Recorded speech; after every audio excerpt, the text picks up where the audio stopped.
Okay hi welcome to Dakshayani vlogs. ಇವತ್ತು ನನಗೆ ತುಂಬ ಖುಷಿಯಾಗಿದೆ.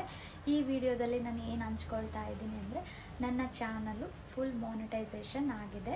ನನ್ನ ಚಾನಲ್ ಮಾನಿಟೈಸೇಷನ್ ಆಗೋದಕ್ಕೆ ನಾನು ಏನೇನು ಮಾಡಿದೆ, ಏನೇನು ಸರ್ಕಸ್ ಮಾಡಿದೆ, ನನ್ನ ಮಾನಿಟೈಸೇಷನ್ ಜರ್ನಿ ಯಾವ ರೀತಿ ಇತ್ತು ಅಂದ್ಬಿಟ್ಟು ನಿಮ್ಮ ಹತ್ರ ಇವತ್ತು ಈ ವಿಡಿಯೋದಲ್ಲಿ ಶೇರ್ ಮಾಡ್ಕೊಳ್ತಾ ಇದ್ದೀನಿ. ಬನ್ನಿ, ಅದಕ್ಕೂ ಮುಂಚೆ ಯಾರ್ಯಾರೆಲ್ಲ ಇನ್ನು ನನ್ನ ಚಾನಲ್ಗೆ ಸಬ್ಸ್ಕ್ರೈಬ್ ಮಾಡ್ದಿರೋ ವೀಡಿಯೋಸ್ ನೋಡ್ತಾ ಇದ್ದೀರಾ, ದಯವಿಟ್ಟು ಸಬ್ಸ್ಕ್ರೈಬ್ ಮಾಡಿಕೊಂಡು ವಿಡಿಯೋನ ನೋಡಿ. ಹಾಗೆ ಹೈಪ್ ಆಪ್ಷನ್ಸ್ ಬಂದಿರುತ್ತೆ.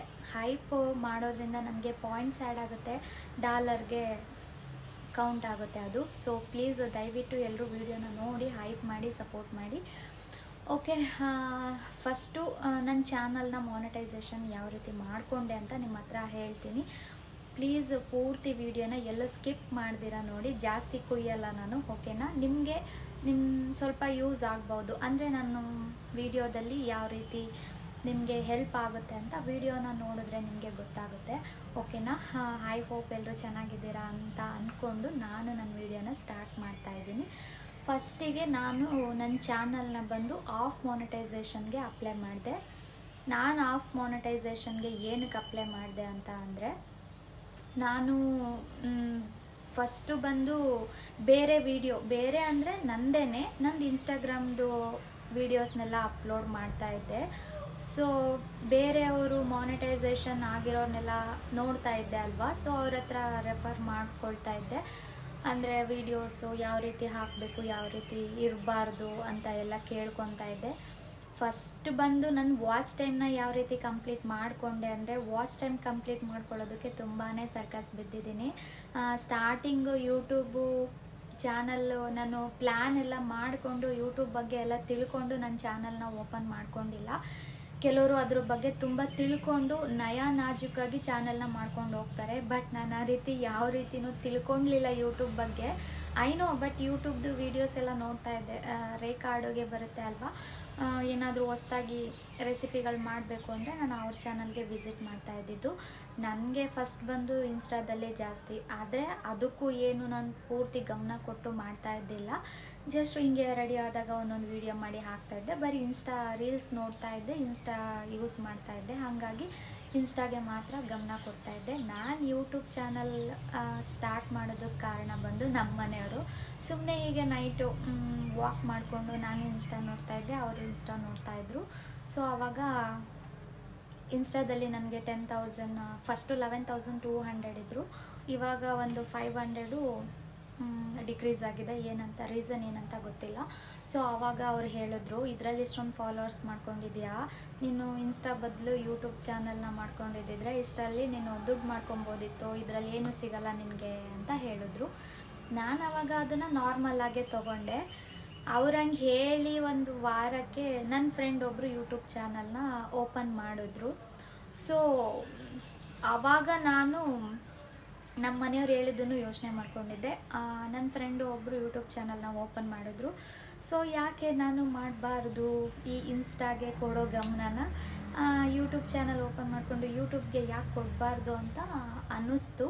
ಸೊ ಆ ಕಾರಣದಿಂದ ನಾನು ನನ್ನ ಚಾನಲ್, ಯೂಟ್ಯೂಬು ಮೊದಲಿಂದನೂ ಓಪನ್ ಆಗೇ ಇತ್ತು ನಂದು. ಬಟ್ ಚಾನಲ್ ಅಂತ ಕ್ರಿಯೇಟ್ ಮಾಡಿದ್ದು ನಾನು ಜೂನಿಂದ, ಮೇ ಎಂಡಿಂಗಲ್ಲಿ ಚಾನಲ್ ಕ್ರಿಯೇಟ್ ಮಾಡಿಕೊಂಡೆ. ಜೂನಿಂದ ನಾನು ವೀಡಿಯೋನ ಅಪ್ಲೋಡ್ ಮಾಡಿದೆ. ನನಗೆ ಫಸ್ಟಿಂದನೂ ನನ್ನ ಚಾನಲ್ ಮಾನಿಟೈಸೇಷನ್ಗೆ ಬಂದು 1 year ಟೈಮ್ ಇರುತ್ತೆ. ಸೊ ನಾನು ಶಾರ್ಟ್ಸ್ ವೀಡಿಯೋಯಿಂದ ಕೌಂಟ್ ಮಾಡ್ಕೊಬೇಕೋ ಅಥವಾ ವೀಡಿಯೋಯಿಂದ ಕೌಂಟ್ ಮಾಡ್ಕೊಬೇಕೋ ಅನ್ನೋದು ದೊಡ್ಡ ಗೊಂದಲ ಇತ್ತು ನನಗೆ. ಯಾವುದು ಈಗ ಶಾರ್ಟ್ಸ್ ಅಂದರೆ 3 months ಇರುತ್ತೆ, ಓಕೆನಾ? ಶಾರ್ಟ್ಸಿಂದ ನನಗೆ ಮಂತು ಕೌಂಟ್ ಆಗುತ್ತೋ 1 yearಗೆ, ವಾಚ್ ಅವರ್ಗೆ, ಅಥವಾ ನಾನು ವೀಡಿಯೋ ಅಪ್ಲೋಡ್ ಮಾಡಿರ್ತೀನಿ ಅಲ್ವಾ, ಆ ವಿಡಿಯೋಯಿಂದ ಕೌಂಟ್ ಆಗುತ್ತೋ ಅನ್ನೋದು ನನಗೆ ದೊಡ್ಡ ತಲೆನೋವಿದ್ದಿದ್ದು. ಇದನ್ನು ಇವಾಗ ನೀವಿಲ್ಲೇ ಕ್ಲಿಯರ್ ಮಾಡ್ಕೊಳ್ಳಿ. ಶಾರ್ಟ್ಸ್ ಬಂದು 3 ತಿಂಗಳಿರುತ್ತೆ, ಶಾರ್ಟ್ಸು ಅಪ್ಲೋಡ್ ಮಾಡಿದ ಡೇಟಿಂದ, ಓಕೆನಾ? ವಿಡಿಯೋ ಅಂದರೆ ವಿಡಿಯೋ ನಾವು ಅಪ್ಲೋಡ್ ಮಾಡಿರ್ತೀವಲ್ವ, ವಿಡಿಯೋದಲ್ಲಿ ವಾಚ್ ಅವರ್ ಕೌಂಟ್ ಆಗುತ್ತೆ. ಸೊ ವಿಡಿಯೋನ ನಾವು ಯಾವಾಗ ಅಪ್ಲೋಡ್ ಮಾಡಿರ್ತೀವಿ ಆ ಮಂತಿಂದ ಕೌಂಟ್ ಆಗುತ್ತೆ. ಯಾರೂ ಇದರಲ್ಲಿ ಕನ್ಫ್ಯೂಷನ್ ಆಗಬೇಡಿ, ಓಕೆನಾ? ಶಾರ್ಟ್ಸ್ ಅಪ್ಲೋಡ್ ಮಾಡೋದು ಶಾರ್ಟ್ಸು ಕೌಂಟ್ ಆಗುತ್ತೆ, ವಿಡಿಯೋದ ಅಪ್ಲೋಡ್ ಮಾಡೋ ಡೇಟು ವಿಡಿಯೋ ವಾಚ್ ಅವರ್ಗೆ ಕಂಪ್ಲೀಟ್ ಆಗುತ್ತೆ. ಸೊ ಶಾರ್ಟ್ಸಲ್ಲಿ ಮಾಡ್ಕೊಳ್ಳೋದು ಅಷ್ಟು ಈಸಿ ಅಲ್ಲ. ಅಂದರೆ 10M ವ್ಯೂಸು 3 ತಿಂಗಳಲ್ಲಿ ಮಾಡ್ಕೊಬೇಕು. ಒಂದು 3 ತಿಂಗಳಲ್ಲಿ 1000 ಸಬ್ಸ್ಕ್ರೈಬರ್ನ ಮಾಡ್ಕೊಬೇಕು. ಅದು ಅಸಾಧ್ಯ. ಸೊ ನಾನು ವಿಡಿಯೋನ ಮಾಡಿ ಅಪ್ಲೋಡ್ ಮಾಡಿ ನಾರ್ಮಲಾಗಿ ವಿಡಿಯೋ, ನನಗೂ ಅದ್ರ ಬಗ್ಗೆ ಎಲ್ಲ ಗೊತ್ತಿರಲಿಲ್ಲ. ನಾನು ವೃಷಿ ವ್ಲಾಗ್ಸ್ ಅಂತ ಅವ್ರದ್ದು ಯೂಟ್ಯೂಬ್ ಚಾನಲ್ನ ನೋಡ್ತೀನಿ.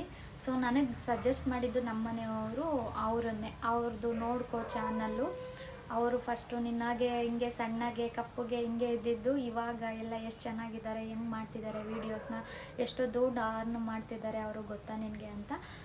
ಸೊ ಆವಾಗಿಂದ ಅವ್ರ ವೀಡಿಯೋಸ್ನೆಲ್ಲ ನೋಡಿಕೊಂಡು ಫಾಲೋ ಮಾಡಿಕೊಂಡು ವೀಡಿಯೋಸ್ನ ಯಾವ ರೀತಿ ಮಾಡಿ ಅಪ್ಲೋಡ್ ಮಾಡಬೇಕು ಅಂತ ಮಾಡಿ ಅಪ್ಲೋಡ್ ಮಾಡ್ತಾಯಿದ್ದೆ. ಐನೋ ಸ್ಟಾರ್ಟಿಂಗಲ್ಲಿ ಸ್ವಲ್ಪ ಅಷ್ಟೆಲ್ಲ ಗೊತ್ತಾಗ್ತಾ ಇದ್ದಿಲ್ಲ, ಎಡಿಟ್ ಮಾಡೋದು, ತಮ್ಬ್ಲೈನ್ದು ಅದಕ್ಕೆಲ್ಲ ತುಂಬಾ ಪರದಾಡಿದ್ದೀನಿ. ಸೊ ಒಂದೊಂದಾಗಿ ಎಲ್ಲದನ್ನು ಯೂಟ್ಯೂಬಲ್ಲೇ ತಿಳ್ಕೊಂಡೆ ನಾನು. ಲಕ್ಕಿ ಮ್ಯಾನ್ ಅಂತ ಇದ್ದಾರೆ ಅವರು, ಮತ್ತು ಕನ್ನಡ ಯೂಟ್ಯೂಬ್ ಗೈಡರ್ ಅಂತ ಒಂದು ಚಾನಲ್ ಇದೆ, ಅವರಿಬ್ರದ್ದು ನೋಡಿಕೊಂಡು ತಮ್ಬ್ಲೈನ್ ಹಾಕೋದು ಇದನ್ನೆಲ್ಲ ನಾನು ಕಲ್ತ್ಕೊಂಡೆ.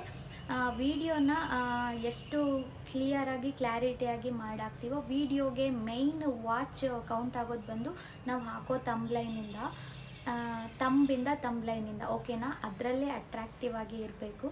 ಸೊ ಇನ್ನು ವಿಡಿಯೋದಲ್ಲಿ ಆಗ್ತಾಯಿದ್ದೆ, ನನಗೆ ವಿಡಿಯೋದಲ್ಲಿ ವಾಚ್ ಟೈಮು ಬರ್ತಾ ಇರಲಿಲ್ಲ. ವಾಚ್ ಟೈಮ್ ನೋಡೋದು ಎಲ್ಲಿ ಅಂತಲೂ ನನಗೆ ಗೊತ್ತಿರಲಿಲ್ಲ. ನಾರ್ಮಲಾಗಿ ಹಾಕ್ಕೊಂಡು ಹೋಗ್ತಾಯಿದ್ದೆ. ಆಮೇಲೆ ಒಬ್ಬರು ಲೈವ್ ಮಾಡೋದಕ್ಕೆ ಸ್ಟಾರ್ಟ್ ಮಾಡಿದ್ರು. ಸೊ ನಾನು ಅವಾಗ ನಾನು ನೋಡೋಣ ಅಂತ ಟ್ರೈ ಮಾಡಿದೆ. ಲೈವ್ ಎಲ್ಲ ಮಾಡೋದಕ್ಕೆ ತುಂಬ ಭಯ ಬೀಳ್ತಾ ಇದ್ದೆ. ಐನೋ ಎಲ್ಲರ ಮುಂದೆ ಹಿಂಗೆ ಕೂತ್ಕೊಂಡು ಮಾತಾಡಬೇಕು ಅಂದರೆ ಎಷ್ಟು ಕಷ್ಟ ಅಲ್ವಾ. ನಾವು ಹಿಂಗೆ 4 ಗೋಡೆ, ಐನೋ ನಾನು ವರ್ಕೆಲ್ಲ ಮಾಡ್ತಾಯಿದ್ದೆ ಆಫೀಸಲ್ಲಿ, ಕಸ್ಟಮರ್ ಜೊತೆ ಎಲ್ಲ ವೆಹಿಕಲ್ ಸೇಲ್ಸ್ ಫೀಲ್ಡಲ್ಲಿದ್ದೆ, ಮತ್ತು ಫೈನಾನ್ಸ್ ಫೀಲ್ಡಲ್ಲಿ ವರ್ಕ್ ಮಾಡ್ತಾಯಿದ್ದೆ.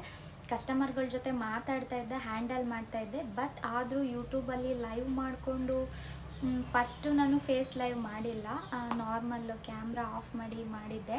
ಅದರಲ್ಲೇ ಮೈಯೆಲ್ಲ ಗಡ ಅಂತ ಅನ್ನೋದು ನನಗೆ. ಈಗ ಜಾಸ್ತಿ ಬಂದರೆ ಅವ್ರನ್ನ ಹೆಂಗೆ ಮಾತಾಡಿಸ್ಬೇಕು, ಹೇಗೆ ಮಾತಾಡಿಸ್ಬೇಕು, ಒಬ್ಬರು ಹೋಗ್ತೀನಿ ಇನ್ನು ಬರಲ್ಲ, ನೀವು ಸರಿಯಾಗಿ ಮಾತಾಡಿಲ್ಲ ಅಂದರೆ ಒಂಥರ ಬೇಜಾರಾಗೋದು, ಈ ಥರ ಎಲ್ಲ ಆಗ್ತಾಯಿತ್ತು. ಅದು ಮಾಡ್ತಾಯಿದ್ದೆ. ನನಗೆ ವಾಚ್ ಅವರ್ ಬರ್ತಾ ಇರಲಿಲ್ಲ. ಮತ್ತು ಲೈವು ಮಾಡೋದಕ್ಕೂ ನಾನು ನಮ್ಮ ಮನೆಯವ್ರಿಗೆ ಹೇಳ್ದಿರ ಲೈವ್ನ ಮಾಡಿಬಿಟ್ಟೆ. ಸೊ ಅದು ಮನೆಯಲ್ಲಿ ತುಂಬಾ ಕ್ಲ್ಯಾಶ್ ಆಯಿತು. ನೀನು ನನಗೊಂದು ಮಾತು ಕೇಳಿಲ್ಲ ಲೈವ್ ಮಾಡಿ. ನಾನು ನಾರ್ಮಲ್ಲಾಗಿ ಲೈವ್ ಅಲ್ವಾ ಅಂದ್ಕೊಂಡು ಮಾಡಿದೆ. ಫೇಸ್ ಲೈವ್ ಏನು ಮಾಡ್ತಾ ಇರಲಿಲ್ಲ, ನಾರ್ಮಲ್ ಲೈವ್ ಮಾಡ್ತಾ ಇದ್ದಿದ್ದು. ಅದು ನಮ್ಮ ಮನೆಯಲ್ಲಿ ತುಂಬ ಕ್ಲ್ಯಾಶ್ ಆಯಿತು. ನಮ್ಮ ಹಸ್ಬೆಂಡ್ಗೆ ನನಗೊಂದು ಮಾತು ಕೇಳ್ದಿರಾ ಇದೆಲ್ಲ ಮಾಡ್ತಾ ಇದೆಯಾ ನೀನು, ಬರೀ ಯೂಟ್ಯೂಬಲ್ಲಿ ವೀಡಿಯೋ ಹಾಕು ಅಂತ ನಾನು ಹೇಳಿದ್ದು, ಲೈವ್ ಏನಕ್ಕೆ ಮಾಡ್ತಾ ಇದೆಯಾ ಅಂತ. ಸೊ ಆಮೇಲೆ ಅದು ಕ್ಲ್ಯಾಶ್ ಆಗಿ 1 ತಿಂಗಳು ಲೈವ್ ಮಾಡಿ ಮತ್ತೆ ಅದು ಜಗಳ ಆಗಿ ಒಂದು 15 ದಿನ ಬಿಟ್ಬಿಟ್ಟಿದ್ದೆ. ಆ 1 ತಿಂಗಳು ಲೈವ್ ಮಾಡಿದ್ದೆ ಅಲ್ವಾ, ಅದರಲ್ಲಿ ಒಂದು 15 ದಿನ ಕ್ಯಾಮ್ರಾ ಆಫ್ ಮಾಡಿ ಲೈವ್ ಮಾಡ್ತಾಯಿದ್ದೆ. ಆಮೇಲೆ 15 ದಿನ ಫೇಸ್ ಲೈವ್ ಮಾಡ್ತಾಯಿದ್ದೆ. ಆ ಫೇಸ್ ಲೈವಲ್ಲಿ ನಾನು ಸರಿಯಾಗಿ ಮಾತಾಡಲ್ಲ, ಅಂದರೆ ನಾನು ಹಿಂಗೇನೆ ಮಾತಾಡೋದು. ಅದು ಹೊಸ್ದಾಗಿ ನೋಡೋರಿಗೆ ಹಂಗೆ ಅನಿಸುತ್ತೆ, ಒಂಥರ ನುಲ್ಕೊಂಡು ಮಾತಾಡ್ತೀನಿ ಆ ಥರ ಅಂತ. ನನ್ನ ಬೈ ಬರ್ತು ನಾನು ಇದೇ ರೀತಿ ಇರೋದು, ನಾನು ಮಾತಾಡೋದು ಹೋಗಿ. ಐನೋ ನಮ್ಮ ಮನೆಗೆ ಯಾರಾದರೂ ಫ್ಯಾಮಿಲಿಗಳು ಬಂದ್ರೂ ಅಷ್ಟೇ, ನಾನು ಸ್ವಲ್ಪ ತುಂಬ ನಾಚಿಕೊಂಡು ಸಂಕೋಚದಿಂದ ಮಾತಾಡ್ತೀನಿ. ಹೊಸ್ದಾಗಿ ಬಂದಿರೋರು ಅಂದರೆ, ತುಂಬ ಕ್ಲೋಸ್ ಇರೋರು ಅಂದರೆ ಮಾತ್ರ ನಾನು ಅವ್ರ ಹತ್ರ ನಾರ್ಮಲಾಗಿ ಮಿಂಗಲಾಗಿ ಮಾತಾಡ್ತೀನಿ.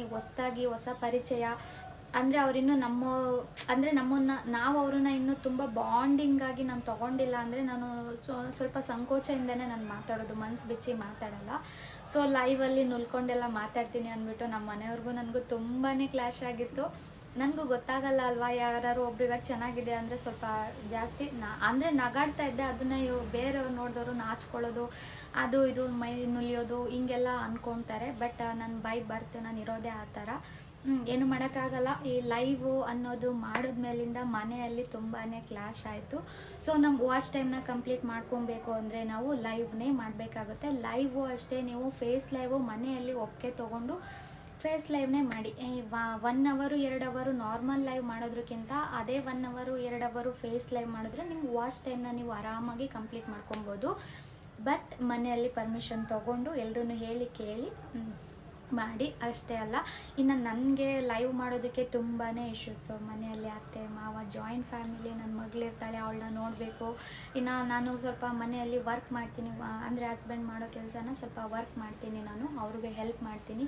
ಅದೆಲ್ಲ ಮ್ಯಾನೇಜ್ ಮಾಡಿಕೊಂಡು ಲೈವ್ ಮಾಡ್ತಾ ಇದ್ದಿದ್ದು ತುಂಬಾ ಇಶ್ಯೂ ಇತ್ತು. ಏನೇನೋ ಕಷ್ಟ ಬಿದ್ದು ಮಾಡಿಕೊಂಡೆ. ಇನ್ನು ಮಾನಿಟೈಸೇಷನ್ಗೆ ಅಪ್ಲೈ ಮಾಡ್ಕೊಳ್ಳೋದು ಕಾರಣ ಇಷ್ಟೇ, ನಾನು ಆಫ್ ಮಾನಿಟೈಸೇಷನ್ಗೆ ಅಂದರೆ ಅದೇ ನಂದು ಇನ್ಸ್ಟಾದು ವೀಡಿಯೋ ನನ್ನ ನಾನು ಐ ಡಿ ಇದ್ದರೆ ನನಗೆ ಕನೆಕ್ಟ್ ಆಗೋದಕ್ಕೆ ಈಸಿ ಆಗುತ್ತೆ ಅವ್ರಿಗೆ ಅಂದ್ಬಿಟ್ಟು ಐ ಡಿದು ಡೌನ್ಲೋಡ್ ಮಾಡಿ ವೀಡಿಯೋಸ್ ಹಾಕ್ತಾಯಿದ್ದೆ. ಆ ಥರ ವೀಡಿಯೋಸ್ನ ನೀವು ಹಾಕಬೇಡಿ, ಓಕೆನಾ? ವೀಡಿಯೋ ಅಪ್ಲೋಡ್ ಮಾಡೋಕ್ಕೂ ಮುಂಚೆ ಆ ಥರ ವೀಡಿಯೋನ ಹಾಕಬೇಡಿ. ಮತ್ತು ಅಪ್ಲೈ ಮಾಡೋಕ್ಕೂ ಮುಂಚೆ ಚಾನಲ್ನೆಲ್ಲ ಒಂದ್ಸಲ ವಿಸಿಟ್ ಮಾಡ್ಕೊಳ್ಳಿ, ಓಕೆ? ಇದು ನನ್ನ ಮಾನಿಟೈಸೇಷನ್ದು ವೀಡಿಯೋ ಆಗಿರುತ್ತೆ. ನಿಮ್ಗೇನಾದರೂ ಬೇರೆ ಕ್ವಶನ್ಸ್ ಇದ್ದರೆ ಬೇರೆ ನೆಕ್ಸ್ಟ್ ವೀಡಿಯೋಸ್ ಮಾಡ್ತೀನಿ, ನೀವು ಹಾಕೋ ಕ್ವಶನ್ಸ್ ಮೇಲೆ ನನ್ನ ವೀಡಿಯೋ ಇರುತ್ತೆ, ಓಕೆನಾ? ಇವಾಗ ಸದ್ಯಕ್ಕೆ ನಾನು ಬಂದು 20th ಆಫ್ ಮಾನಿಟೈಸೇಷನ್ಗೆ ಅಪ್ಲೈ ಮಾಡಿದ್ದು.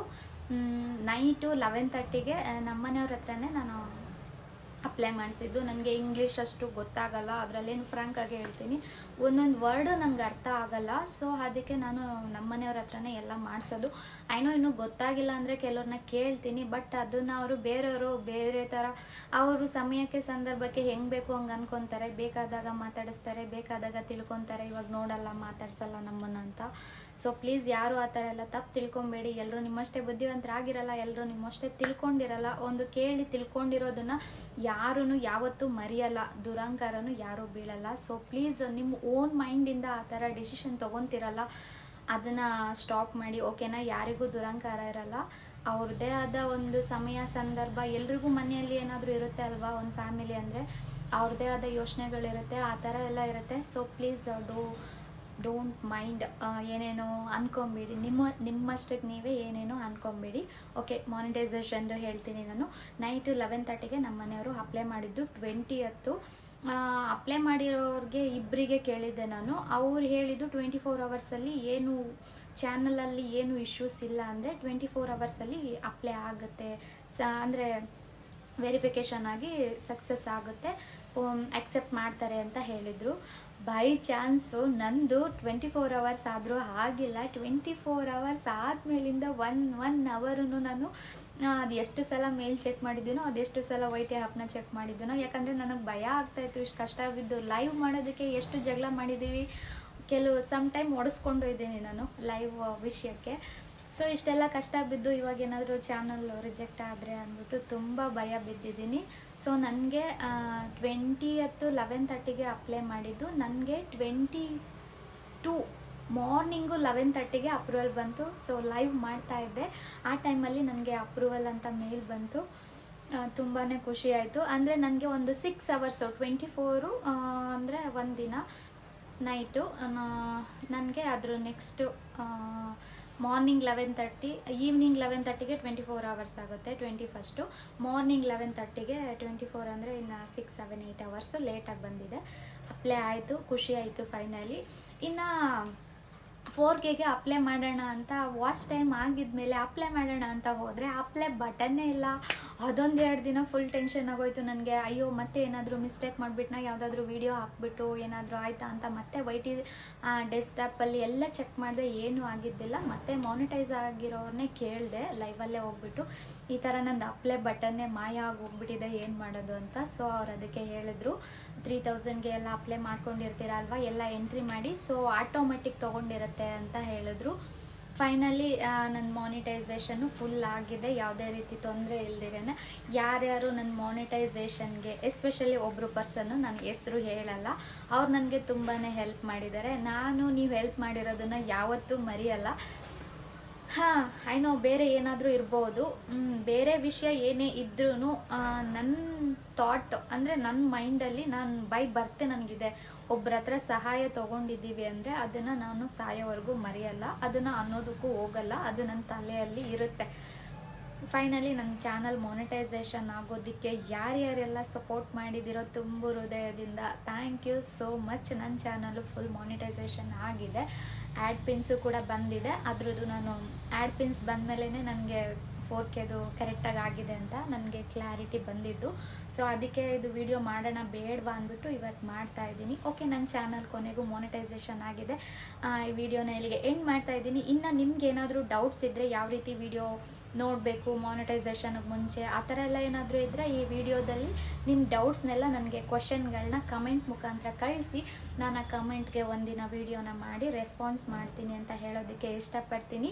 Okay, thank you so much. Love you all. ಯಾರ್ಯಾರೆಲ್ಲ ನನ್ನ ಚಾನಲ್ ಮಾನಿಟೈಸೇಷನ್ ಆಗೋದಕ್ಕೆ ಹೆಲ್ಪ್ ಮಾಡಿದಿರೋ thank you so much. Specially 2 persons name ತೊಗೊಳ್ಳಲ್ಲ ನಾನು. ಥ್ಯಾಂಕ್ ಯು ಸೋ ಮಚ್ ನಿಮ್ಮಿಬ್ರಿಗೂ ಕೂಡ. ತುಂಬಾ ನನ್ನ ಚಾನಲ್ ಮಾನಿಟೈಸೇಷನ್ ಆಗೋದಕ್ಕೆ ತುಂಬಾ ಕಷ್ಟ ಬಿದ್ದಿದ್ದೀರಾ. Thank you. ನಿಮ್ಮ ಪ್ರೀತಿ ವಿಶ್ವಾಸ ಯಾವಾಗಲೂ ಇದೇ ಥರ ಇರಲಿ ಅಂತ ಹೇಳ್ತಾ, ನಿಮ್ಮ ಎಲ್ಲರ ಅಭಿಪ್ರಾಯನ ಕಮೆಂಟ್ ಮುಖಾಂತರ ತಿಳಿಸಿ ಅಂತ ಹೇಳ್ತಾ ಈ ವಿಡಿಯೋನ ಇಲ್ಲಿಗೆ ಎಂಡ್ ಮಾಡ್ತಾ ಇದ್ದೀನಿ. ನೆಕ್ಸ್ಟ್ ಟೈಮ್ ಸಿಗ್ತೀನಿ. ಬಾಯ್.